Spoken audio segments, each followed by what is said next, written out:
قل لن يصيبنا إلا ما كتب الله لنا هو مولانا وعلى الله فليتوكل المؤمنون. Vuga yewe Muhammad uti nta gishobora kutubaho kitari icyo Allah Imana yacu yatugeneye, niwe murinzi wacu, kandi abemeramana bajye biringira Allah nyagasani wenyine. وَإِن يَمْسَسْكَ اللَّهُ بِضُرٍّ فَلَا كَاشِفَ لَهُ إِلَّا هُوَ وَإِن يُرِدْكَ بِخَيْرٍ فَلَا رَادَّ لِفَضْلِهِ يُصِيبُ بِهِ مَن يَشَاءُ مِنْ عِبَادِهِ وَهُوَ الْغَفُورُ الرَّحِيمُ.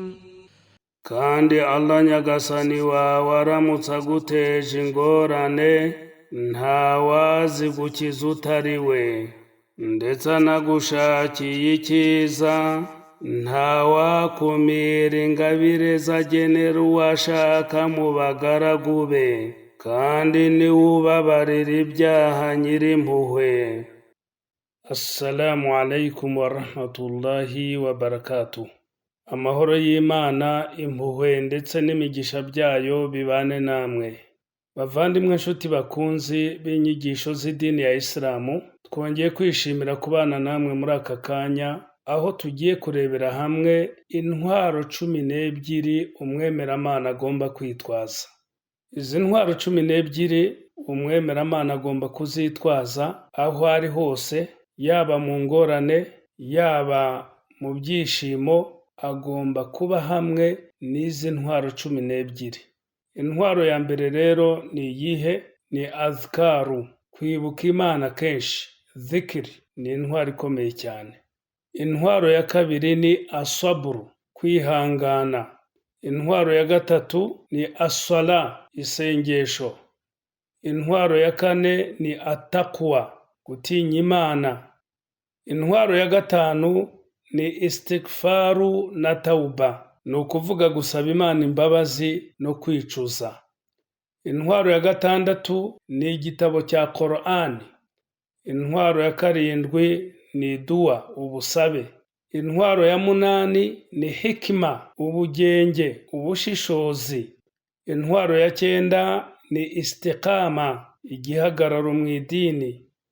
Intwaro ya 10 ni ilimu, ubumenyi. Ubumenyi ni intwaro ikomeye cyane.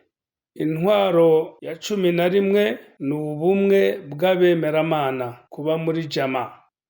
Intwaro ya 12 ni ma'iyatullah, kuba hamwe na Allah mu byo ukora byose, ukumva ko uri hamwe na Allah.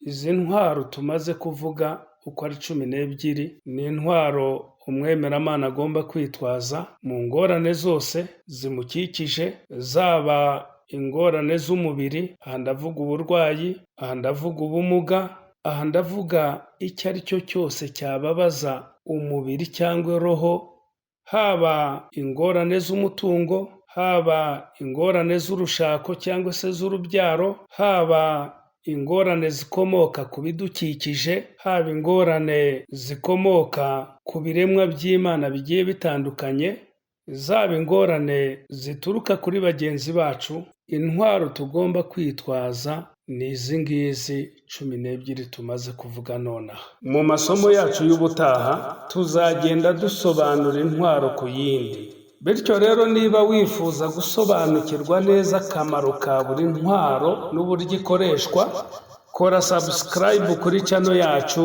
kugira ngo ushobore kubana natwe muri izi nyigisho. قل لن يصيبنا إلا ما كتب الله لنا هو مولانا وعلى الله فليتوكل المؤمنون. Vuga yewe Muhammad uti nta gishobora kutubaho kitari icyo Allah Imana yacu yatugeneye, niwe murinzi wacu, kandi abemeramana bajye biringira Allahu nyagasani wenyine.